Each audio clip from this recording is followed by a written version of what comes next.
Canada's trade war with the U.S. is having a real impact on the alcohol industry south of the border.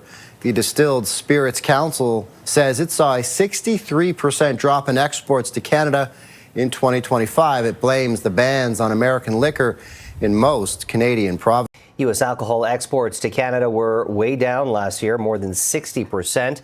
Well, that comes amid a ban on American booze in Ontario and several other provinces. CTV's Judy Trin joins us with more on this. Judy, how has the tariff war impacted the industry so far?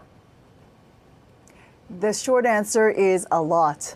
Jamie, since the alcohol ban by 8 out of 10 Canadian provinces was imposed last March, the U.S. distillery market says it's seen a 63% drop in exports to Canada. Canada just made a move that shocked America's whiskey business. Stores across Canada pulled U.S. alcohol off shelves, helping local Canadian brands grow fast, while U.S. whiskey sales crashed hard. What started as a trade fight is now turning into a huge loss for American companies. In less than 12 months, one of America's largest whiskey export markets sharply contracted. By the end of March 2026, industry groups reported that U.S. liquor exports to Canada had fallen by 63% after multiple Canadian provinces removed American alcohol from government-controlled retail systems. The disruption followed retaliatory measures linked to U.S. tariffs introduced during the renewed trade dispute between Washington and Ottawa. Provincial liquor agencies across Canada moved quickly. In Ontario alone, one of the world's largest alcohol buyers stopped purchasing U.S. products through the LCBO network. The impact spread through the North American spirits sector within weeks.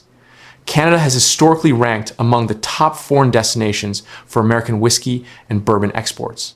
Provincial liquor boards in Ontario, British Columbia, Quebec, Nova Scotia, Manitoba, Newfoundland and Labrador, and Prince Edward Island either removed American products from shelves or suspended new purchases. Since those agencies control most alcohol distribution inside Canada, the restrictions immediately reduced access to American brands across thousands of retail locations. A U.S. industry body informed the Trump administration that trade friction between both countries had already caused job losses inside the alcohol industry.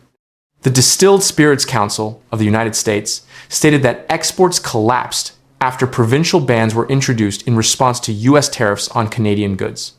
Reuters later reported that sales of U.S. spirits inside Canada dropped 66.3% between March and the end of April 2025 alone. The pressure became visible inside Kentucky, where bourbon production supports thousands of jobs.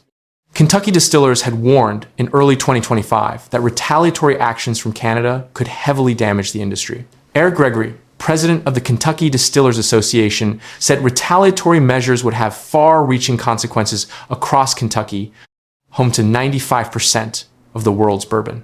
Several American companies later confirmed major declines in Canadian sales. Brown-Forman, the producer behind Jack Daniel's, reported that Canadian sales dropped approximately 60% during the boycott period. Phillips Distilling, based in Minnesota, disclosed an even steeper decline. Its Canadian business reportedly fell roughly 70% after provincial restrictions intensified.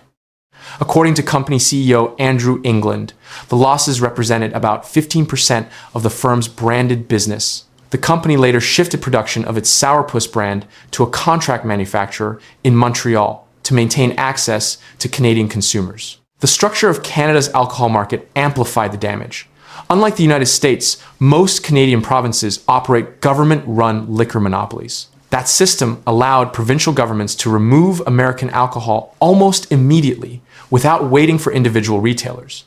Ontario's LCBO network became central to the dispute because of its enormous purchasing power. Reports earlier in 2026 estimated Ontario had imported roughly 965 million Canadian dollars worth of American alcohol before restrictions were introduced. At the same time, the boycott aligned with a wider Buy Canadian campaign that accelerated after tariffs returned to the center of Canada-US trade negotiations. Canadian consumers increasingly shifted toward domestic whiskey, wine, and beer brands. Provincial governments publicly promoted Canadian-made alternatives, while retailers highlighted local products through shelf placement and advertising campaigns. The movement extended beyond alcohol. Canadian consumers also reduced U.S. travel bookings and purchases of several American goods during the tariff dispute. The U.S. Trade Representative later identified provincial liquor policies as a major trade barrier. A 2026 USTR document argued that restrictions imposed by provincial liquor control boards greatly hamper exports of American wine, beer, and spirits into Canada. The report specifically demanded that American alcohol return immediately and permanently to all Canadian markets. However, Canadian provincial leaders maintained that the restrictions were directly connected to ongoing U.S. tariff policies. Ontario Premier Doug Ford became one of the most vocal supporters of maintaining restrictions.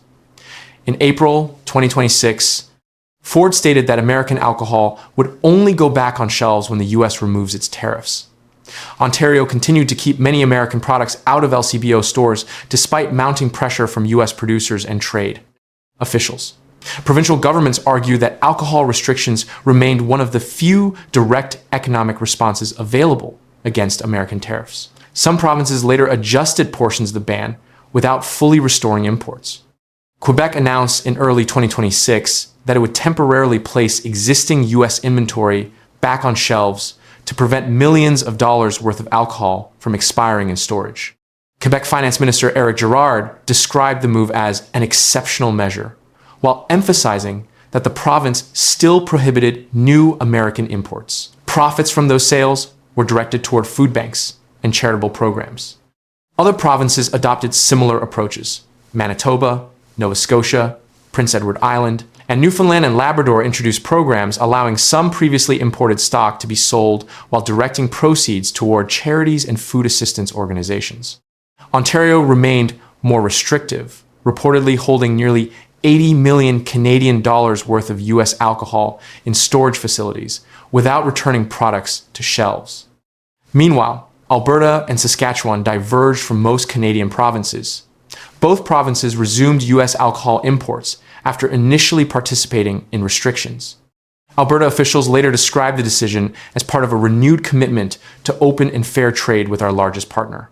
Because both provinces rely more heavily on privatized retail systems, provincial governments there face fewer centralized controls over alcohol distribution compared to Ontario or Quebec.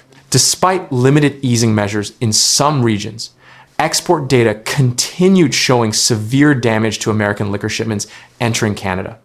Reports published in 2026 indicated that U.S. spirits exports to Canada during portions of 2025 fell below $10 million in quarterly value after previously reaching far higher levels before the trade conflict.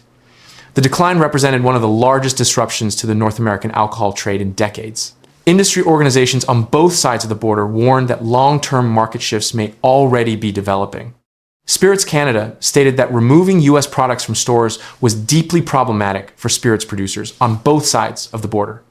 Canadian retailers expanded domestic product lines while many consumers became more familiar with local whiskey producers during the boycott period. American distillers now face uncertainty over whether lost shelf space and consumer loyalty can fully return even if trade tensions eventually cool.